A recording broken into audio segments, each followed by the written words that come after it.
Your Excellencies and dear friends,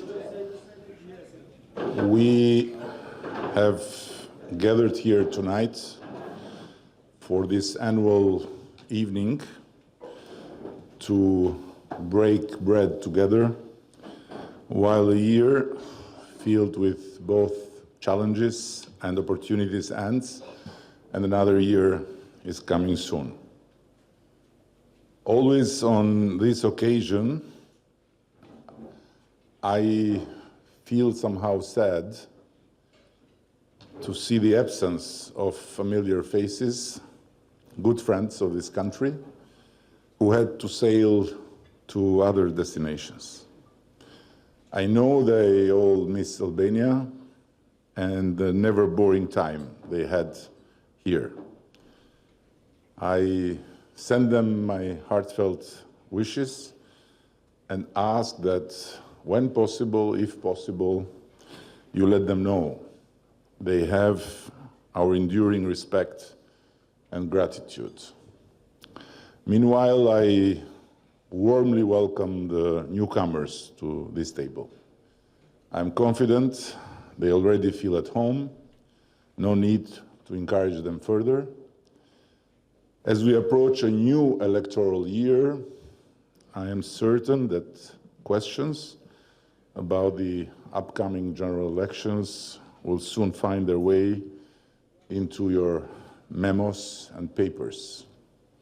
I believe I have a pretty good idea of who will emerge victorious, but besides jokes, I can assure you that regardless of which political side the Albanian people will cast their vote for, they will all decide to stick with the values and the principles of the Euro-Atlantic community, to push for achieving the historical goal of becoming a good, proud member of the United European family, to support individual freedom, the rule of law, and democracy.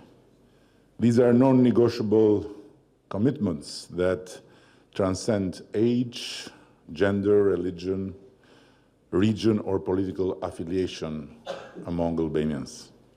Albania has no plan B, only one unwavering and undisputable plan to join the European Union. And within this decade, we'll give it everything we have to make that happen. It goes without saying, though, that we want to be friends, good and loyal friends, to all the others around this table who live, work, and prosper beyond the boundaries of democratic Europe, like the brotherly Gulf countries, for example, whose political system is different from ours, but with whom our bond is strong, and I hope and pray will become even stronger.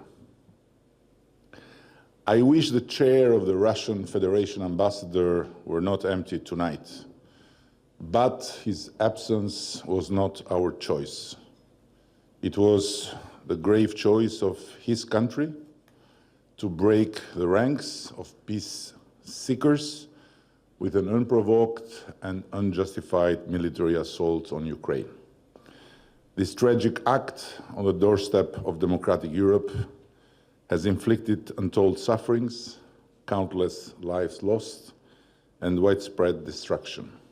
Ukraine and its brave people command our admiration, our solidarity, and our unwavering support. May the coming year deliver peace, a just peace, for Ukraine and its people. I also fervently hope the new year will bring peace between Israel and Palestine, ending the endless suffering of the people of Gaza, and equally the harrowing ordeal of Israeli hostages still imprisoned in the darkness of Hamas' medieval dungeons. Albania is a staunch believer in the two-state solution. But let me be clear, no enduring resolution is possible with Hamas in the picture. Expecting peace under their influence would be as naive as attempting to rebuild Europe post-World War II alongside SS battalions. We cherish our strong alliance and friendship with the United States. I wish that the new year, coming after the longest and maybe the most fought campaign in its remarkable history of democratic battles, and with a new president in the White House, will bring new opportunities to strengthen further our bonds. This has been a landmark year for Albania. Looking back, I recall my first meeting with the predecessors of your predecessors a decade ago. At that time, our primary goal was simply to secure EU candidate status and start repairing Albania's tarnished international reputation. Today, the contrast is staggering. It feels like two entirely different worlds I lived in.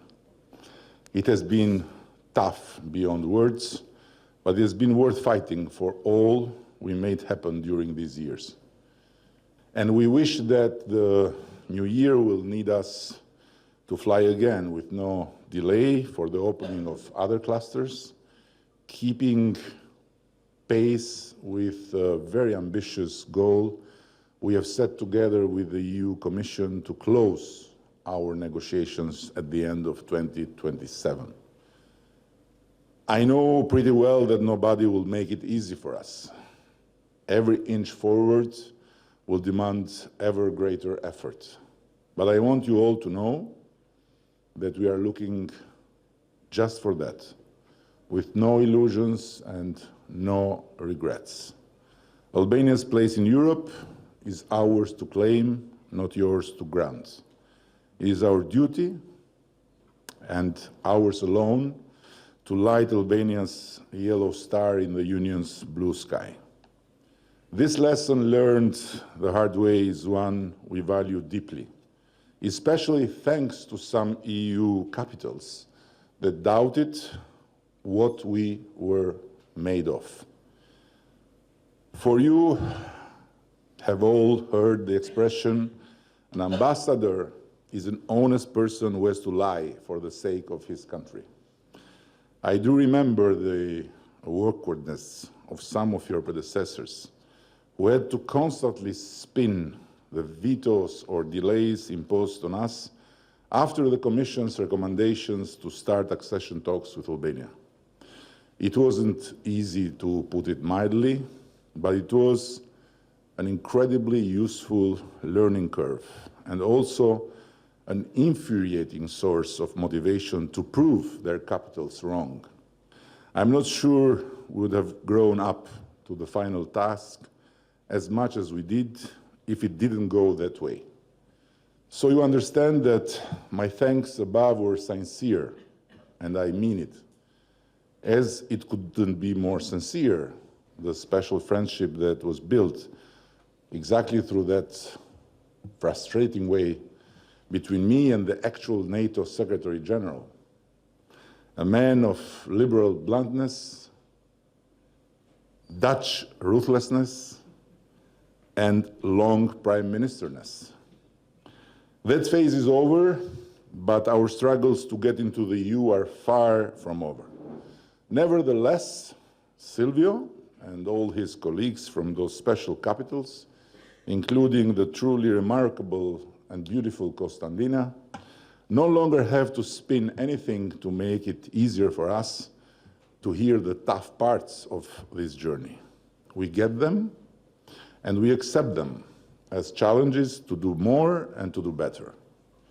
So bottom line, here in Albania, you are the luckiest ambassadors on earth, as the new tenant of the White House would say, because you have no need to bother to lie for the sake of your capitals. Dear Excellencies, let me extend here tonight a special wish for a great new year to all your colleagues from the Western Balkans, and let me express here my conviction that the fate of this neighborhood in these times is in our hands as never before. We should be very aware that the opportunities of today are not a given, and we should work all together to not let them fade away, but to make the very best out of them. Yes, for sure we don't agree on everything, and this is normal. The contrary could even be worrisome in a region where, until not long ago, we did not even sit together once, not for years, but I dare to say for centuries.